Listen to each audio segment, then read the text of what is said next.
Okay, let's go. It's time for Be Picked. When you're ready to move from clicks to clients, learn to be picked.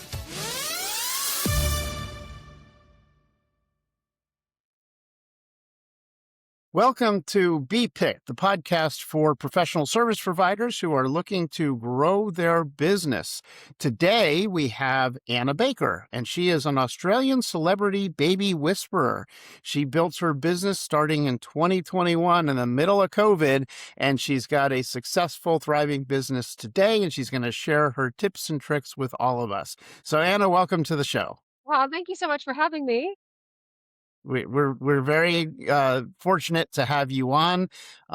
We're trying to learn from people like you in terms of someone starting out or trying to grow their business, and they need to know, where do I focus my time? Where do I focus my money? What do I avoid so I don't waste my time and money?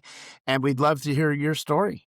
Man, I wish I had you about 4 years ago because I made a lot of mistakes and I wasted a lot of time, but I finally got there. Great, great. Well, tell us how you did it.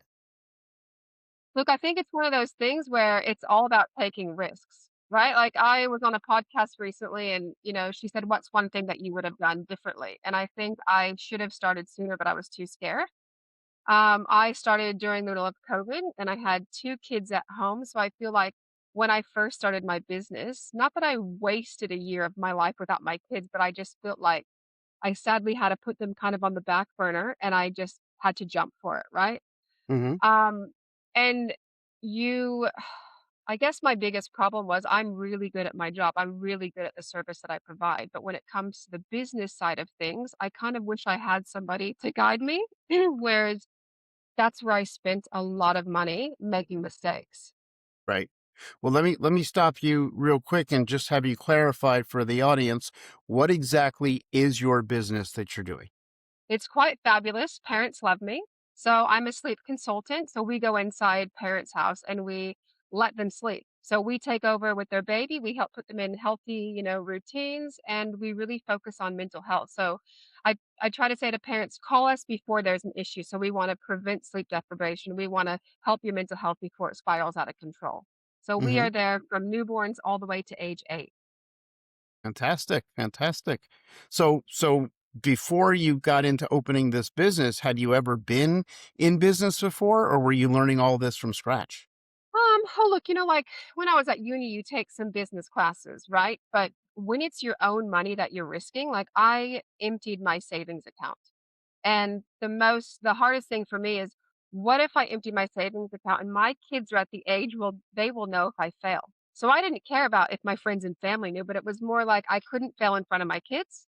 I didn't want them to feel that if I failed, it would affect their life. So I think that was really motivating for me. But I remember going to the bank and taking 20 grand out of the bank. And the guy at the bank said to me, "So what are you doing with this money?" Like he was quite curious. And I was like, "Oh, well, let me tell you, sweating." I was doing everything right, but it's just scary. So I just remember going to the bank, taking my money out and thinking like, I hope to God I'm doing the right thing. And yeah, it's just the mistakes that I made were mistakes that you just don't know. Right. I think that what I have learned is hire people and don't just go with the cheapest, because sometimes when you go with the cheapest, you end up paying more in the long run to fix their mistakes.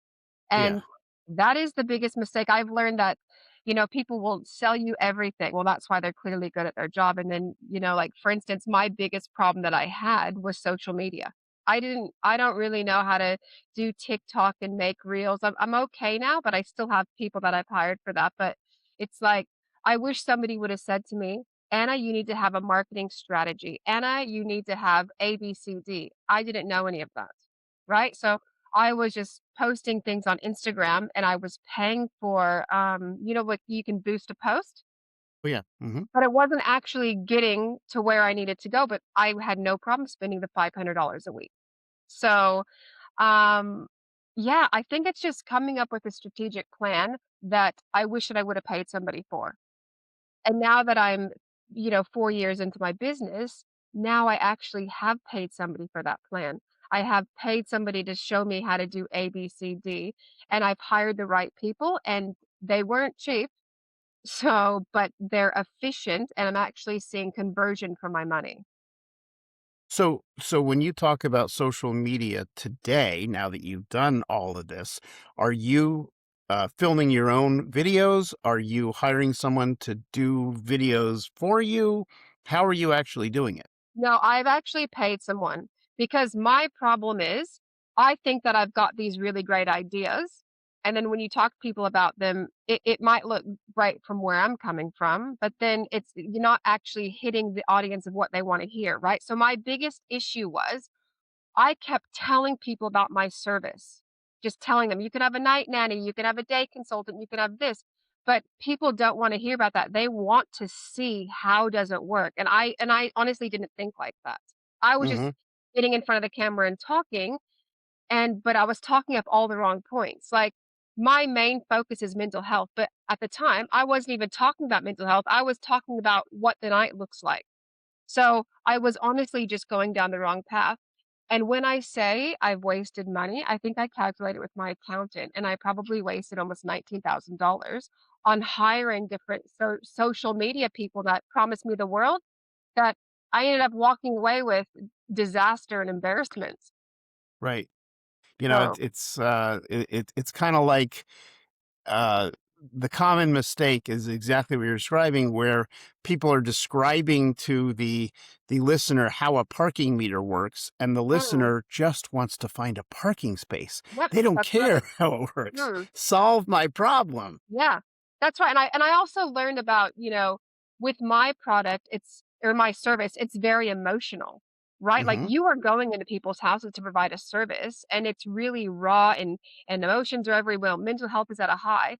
That's what my followers needed to see, and that's what I didn't know. So I remember I had this one lady that had this great idea, and her marketing strategy it sounded fantastic to me because, again, I was really good at my job. I'm not good at everything else. And I just remember paying all this money, and she promised me the world, and I walked away, and I felt like had to start completely over.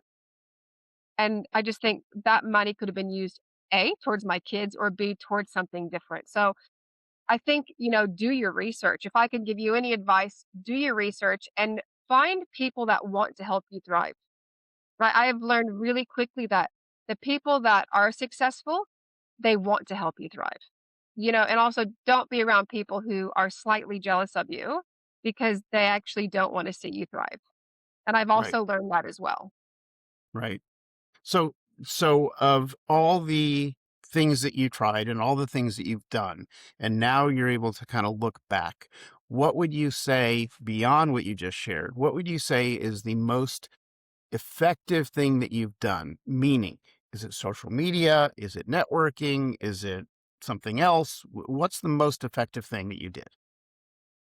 Well, look, this might be off the charts a little bit. I'm going to steer away and then come back to it. But when I launched Sleep Baker, I remember I launched on a Friday.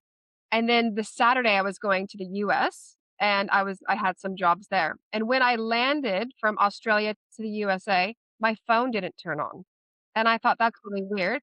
So I thought maybe it was the SIM card. So I reached back to Australia and I was speaking to the company on a different phone and they couldn't figure out what it was. And then it was 3 weeks later, I was still there and my phone wasn't working and we weren't getting any calls for Sleep Baker. And then people were saying like, emailing us saying, "Hey, I'm really sorry that your business didn't last. I see that you've closed down," because when people would call the phone, there was no answer. And I remember I was telling everyone about this story because I was in America trying to get back home, and they're like, "Well, did you pay your bill?" Well, of course I paid my bill, right? And then, the phone company came back to me and said, "Look, we don't know what's going on, but we're gonna give you a new number." And I was like, "I don't want a new number because Right. I wake up in the morning with messages from all over the world. I need this phone turned back on." So I got back to Australia. I went into the phone company, and I went in there every single day. And I sat there for 4 or 5 hours. I recorded myself sitting in there. I reached out to who I thought was, like, gonna help me, and I got nowhere. And then one day, I was walking home, and I was telling my neighbor, and my neighbor's really big on social media. She does a lot of, like, marketing strategies. And at this time in my life, when I first found out what she did, I couldn't afford her rates. Well, I thought that I couldn't, right? I should have got in touch with her before. And I said to her about my phone, and she was so disappointed because she saw before I opened to where I was now to what happened. Good old social media. She got onto LinkedIn and posted something about this phone company. Within one day, my phone was turned on. But do you know how long that took? It took 9.5 weeks. So My I was gosh. so angry because my business declined by 80% because people were emailing us saying, I'm really sorry that you closed down. We loved your business. So I reached out to a PR firm and I wanted to attack this phone company because they offered me, they said, oh, look, we're really sorry what happened. We're going to give you a $35 credit a week. $35, I lost 80% of my business. So the PR firm said to me, Anna, we don't really want to go after a big phone company. We want to get your name out there and tell people what you do. I never thought of that. So, okay, so I paid this PR firm and he's like, it's not even about making it about me. It was about telling the world that Sleep Baker exists, telling the world that we focus on mental health, that we focus on sleep deprivation. And honestly, it was worth all of my money because all of a sudden we didn't say anything about the phone company, whereas that would have been the path that I would have gone down. He's like, we don't care about them, Anna. It's about your business and about your families. And then so yeah, so we hit some media outlets, and next thing I know, we were back in business again. So that was probably one of my biggest factors for Sleep Baker, because to be honest, I think if I didn't reach out, I don't know where I'd be today. Wow. So, all right. So let me get some follow up on this. So you found a firm that was successful and helped to make you successful. But prior to finding them, did you have experience with other firms who promised you the same thing and didn't deliver? I guess yes, when it came to social media and marketing, right? PR was something that I never thought about. Like I was thinking, who would want to interview me? Why would I? Why would I'm not a name? Do you know what I mean? So I didn't think of myself like that. And when I spoke to Drew Combs, who does my PR now, I've been with him since that issue. He made me feel so good about myself. Like, Anna, you have a service that's really rare. You have a service that you're going to help people. And when he actually wrote about me and what I did, that is how I based all my marketing strategies off what he wrote. So he saw sleep, the way that he saw Sleep Baker was different to how I saw it, right? Oops, sorry. So I saw Sleep Baker differently. And then he was like, look, let's go down this path of doing A, B, and C. And even from today, that is how we do all of our media outlets. Hmm. So it sounds like really once you kind of hit your stride, it was more about getting your credibility out there as someone who was a professional who knew an area that other people didn't know, and you were able to solve unique problems that people had, Absolutely. which is so different from just, a generic statement of, I do this type of work. Well, Yeah, that's wonderful, but can you solve my problem? absolutely. And I think the other thing is, to be honest, I was really bitter, right? I was super bitter with this phone company. And all I wanted to do was to smash them. Whereas I'm really thankful that I found Drew because he was like, no, we're not going to go down that path. We're going to go A, B, C, D. And then it just made me think differently. So the one thing that I learned from him is when your business is slow, you have more time to think about ways that you can drive your business, right? Whereas if you're thriving, if your business is thriving, you don't think about it. You just keep going, going, going. So when I did hit my slow peak, which let me tell you, all new businesses do, you want to then find the direction to come out of that hole because it's hard and you cry like, people say to me now, "Oh, you're so lucky. Look at your business." Lucky? That is definitely not the word. I still cry at 2 a.m. sometimes wondering if I'm going to even get a wage this week because Right. that's the reality of owning a business. Everything might look smooth sailing like January can be my worst time for business because in Australia, a lot of businesses close down so families go away on holidays, right? Whereas I know now that's my slow time, so I take time off then. But my first year, I wasn't aware of that. So Right. there's a lot of patterns, but there's a lot of inconsistent patterns as well. So I definitely think as a business owner, we're not really lucky. You put in the time and efforts. You are you're working without a paycheck, you're working around the clock, and you're working to pay your staff because you can't let them down because they're going to go find someone else to work for. So Yeah. definitely people don't consider yourself lucky. It is a lot of hard work. Right. Well, so now you're about roughly 5 years into it or so. What would you say is the breakdown in terms of the percentage of your time that you spend doing your business and the percentage of your time that you focus on marketing and building the business? Well, that's actually a good question, and uh, look, I think I'm at the stage now where I can afford my marketing team, right? So I think every week I have to spend 6 hours with them filming content and answering questions, and then the rest is left up to them. And let me tell you, when I don't do it, like if I'm traveling and I miss a week or we don't add in a week, my business declines. Wow. So Interesting. people like the engagement. So I didn't realize how important TikTok was. I haven't had it. We recently got it. And then people call like, "Oh, we saw you on TikTok." And I'm like, "Oh my goodness, we've only had 4 posts."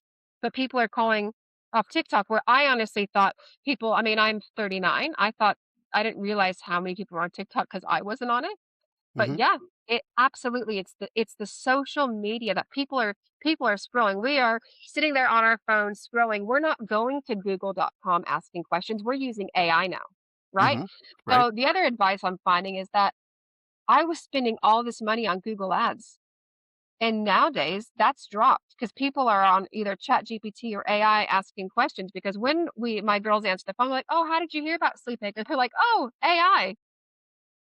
Yeah. So, and I think the other thing is being really active on LinkedIn because that's also where you're getting a different group of professionals. Hmm. So that's a great statement, but let me get some clarification on that one. When you say active on LinkedIn, what does active mean? What types of things are you doing? So, active means a lot of work. So, I have learned that when you post anything, you need to be present at least an hour after. Because if you're it, there's a lot of active people also on LinkedIn, and they want you to respond back quite quickly. They're not going to wait 2 weeks, right? So what I used to do is I used to go on there, post something, and then I would never check comments. Right? I didn't think people were actually caring. And then when I sat down with a firm and they're like, "No, Anna, you need to sit there for an hour after you post." So that's prepare yourself. If you don't have an hour, it's a waste of your time for a conversion rate because people send me messages. They might not want to post because they're too embarrassed to talk about maybe their 4-year-old is still sleeping, but it's about being there. That first hour that they read it is like your raw time. So whenever I post on LinkedIn, I make sure that I have an hour to respond back to any messages or comments. Wow. And so when you're posting, are you just posting in your feed or do you belong to different groups? Like where are you putting your posts? So I really need to belong to different groups now that you pointed that out. But at this time, I've just been posting right on my feed. Okay. And I recently launched in Dubai, so we've opened up Sleep Baker there. And it's quite funny. I mean, the internet is such an interesting thing and it's really hard to keep up with. And that is why you find someone that specializes. So I did a post and I don't really know at the time I didn't know anyone in Dubai. And I did this post on that we're opening up in Dubai. All of a sudden people in Dubai were commenting on it. And I found it really interesting that it came in the algorithm of people over there. Right. And again, at this time I didn't know, so I wasn't commenting on it. And then I realized when I posted another post, nobody commented. So you really do have to stay active. Hmm. So when you're posting, are you posting text? Are you posting video? Are you posting pictures? What does a post look like? So I've done a bit of both. I mean, if you would have asked me, I would have just posted like writing. But no, people want to see content. They want to see videos, they want to see photos. And because it's a service base, they want to feel it emotion, they want to feel the emotions. And that's, I think, where I thought, oh, why would people want to read about that? And, my agent's like, because that's raw. That's what people are feeling. They don't want to know how much the service is. They want to know long term what you're providing. And I think that's where I had to learn the difference of selling my service versus selling it on an emotional side. Right. Right. And another question I wanted to ask when you were talking about the social media videos that you were putting out, you said you spend a good amount of time recording videos. Are you doing shorts? Are you doing some shorts and some long form? If you're doing shorts, what is the average length of a short? Tell us more details about. So creating content in itself is exhausting. Like have to take a nap when I've done 2 hours, right? Like it's hard work. So all those influencers out there, I have so much respect for them because it is a lot of work. But my content creator knows like I'm high functioning ADHD. So sometimes I have really good days where I can do 2 hours of filming and other days it only might be a half an hour because mentally I'm not prepared for it, right? So what we do is it's actually quite incredible how they work because this is like what they do. She'll film me for about maybe 2 or 3 minutes or maybe sometimes 30 minutes straight just talking like this, and then she just cuts out little pieces that we use. And I think that has been our best content because she's asking me questions. I don't really know what she's even gonna talk about. I do better getting questions just asked right then and there. If I'm Hmm. reading a script, I can't read the script and function it because I like things in my own words Right. because nobody knows your business better than you. So if you get onto ChatGPT and you ask them questions about baby sleeping, yeah, it's very generic. People want to know, okay, what happens besides the generic answers, right? And I think that's where, we'll shoot for 2 or 3 hours. She goes home. I write all the descriptions so that she knows what path I want to go down. And then she'll just kind of change it and she just drops it in an app and then we post. Right. Right. Wonderful. Yeah, actually, And this that's a lot of this work. it is, and I was gonna say, this podcast itself, when we're done, I will generate little clips that I will share with you, and I'll put out as well, and those are really meaningful because, like you said, it's part of a conversation. It's not this fake thing, that you Mm, created, and I'm just gonna put in a little uh, plug here, myself. I spent and I still spend hours, just like you said, generating content, editing. You got to make sure you're using the right SEO terms. You got to have it in a way that people are going to be interested in watching. There's so much that goes into even just a short little clip. And I literally don't have the time to do it and run a business. You can't do everything these days. And if you can't afford a large, bill for a marketing company like you're fortunate to be able to do, that's where I developed the credibility generator product that my company has, which is we basically do it all for you. mm, Videos of you, your face, your voice. You don't have to be there because we use AI to make all that happen and we yeah, post it for you. So it's all done behind the scenes. You take a few minutes to approve the content and then yeah. it's done. See, that's Um, going to save so much time and money for a lot of businesses because if you're starting out really small, you don't have the overheads to pay for that. right, Right? And right. you actually need that. You need to have a presence on social media. Yeah, yeah. Mm, So, you know, it's, I feel sorry or I feel bad for people who are struggling because they don't know which direction to go because they yeah. haven't had any opportunity to be educated on this and they're floundering and they're throwing money at this person and throwing money at that person and nobody's producing. And just like you said, I fell into that trap too.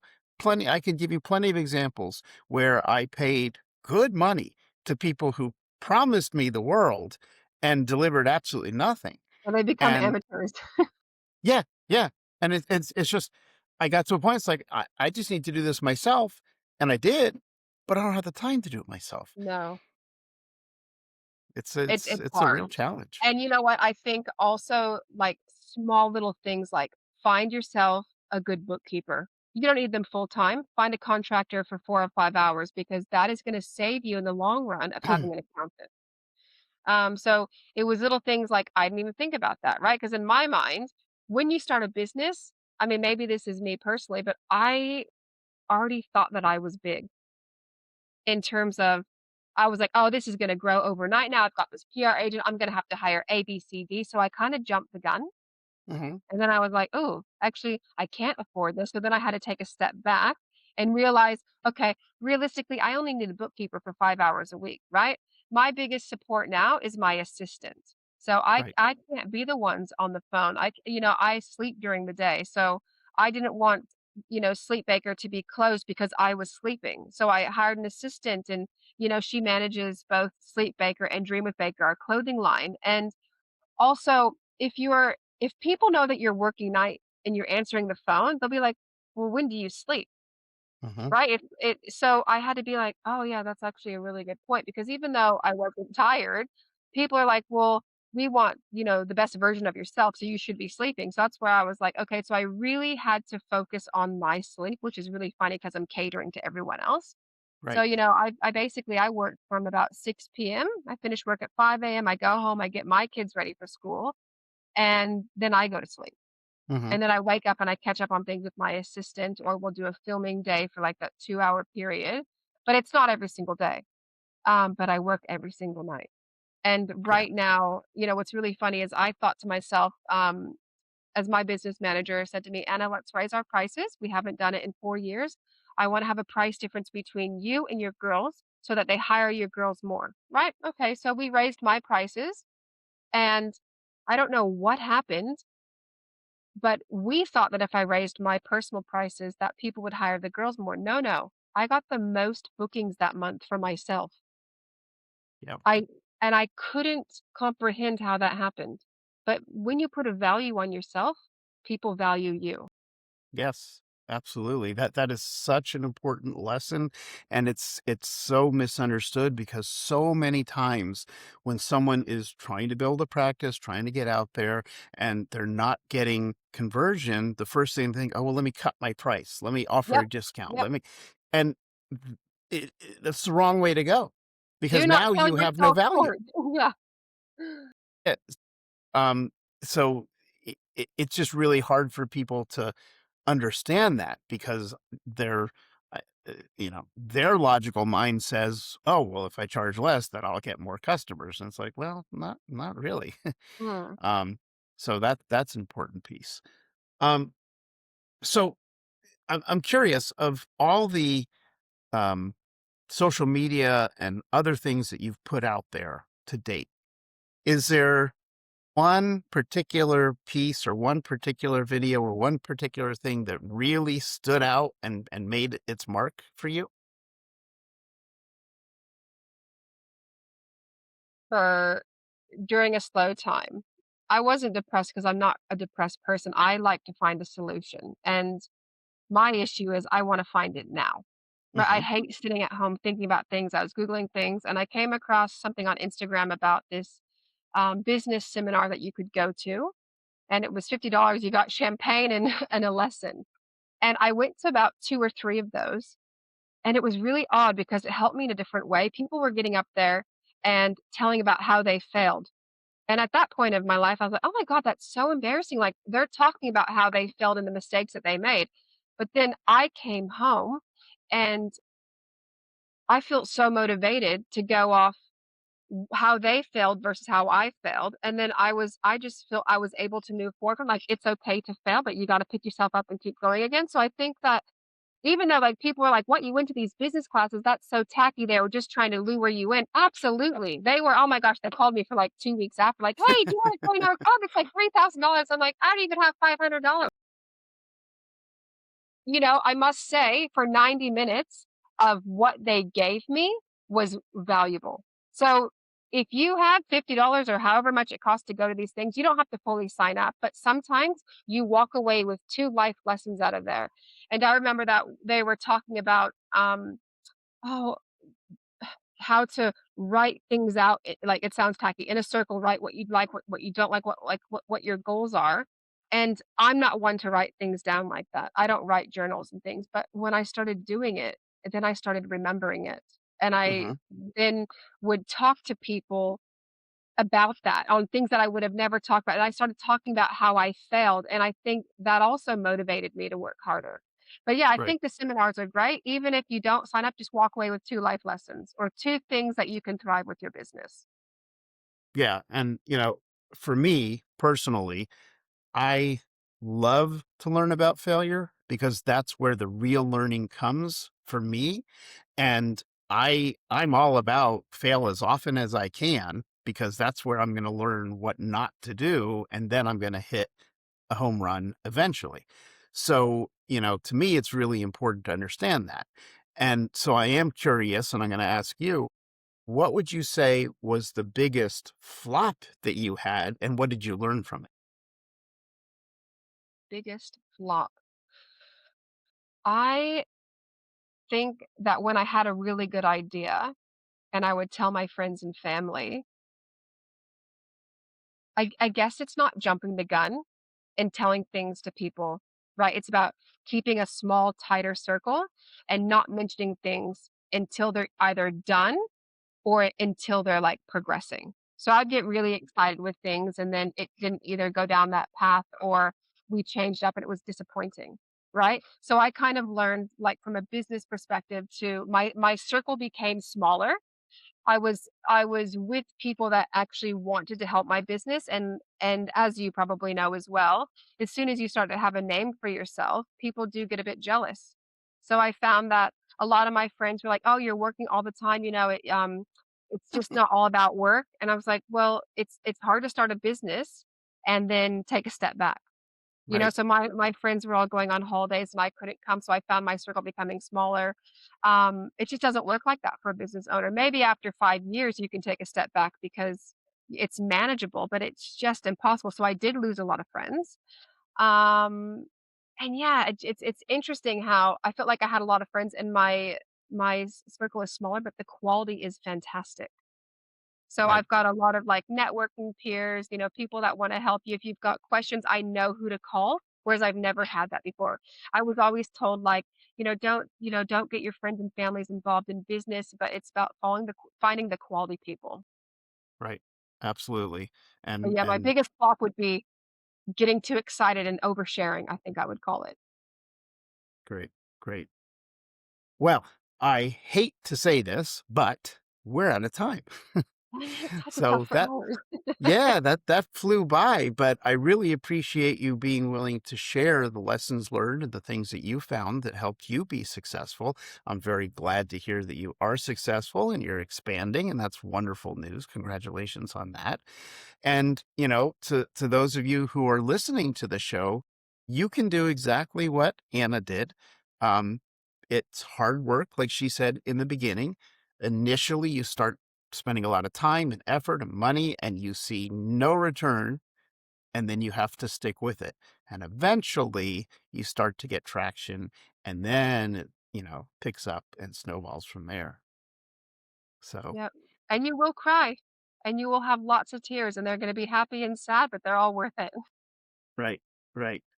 Okay, so tell others about this podcast if you think it will help them. We've got just a whole host of wonderful shows and all sorts of wonderful things coming up. We have a blog that features information from these shows. We have little clips on LinkedIn. So just join us at www.picked.com, and you can listen to the show. You can find our YouTube channel and watch this show. You can read all the information you need to help you start. There's no cost for any of that, but we hope you succeed in your own businesses. And Anna Baker, thank you for your time.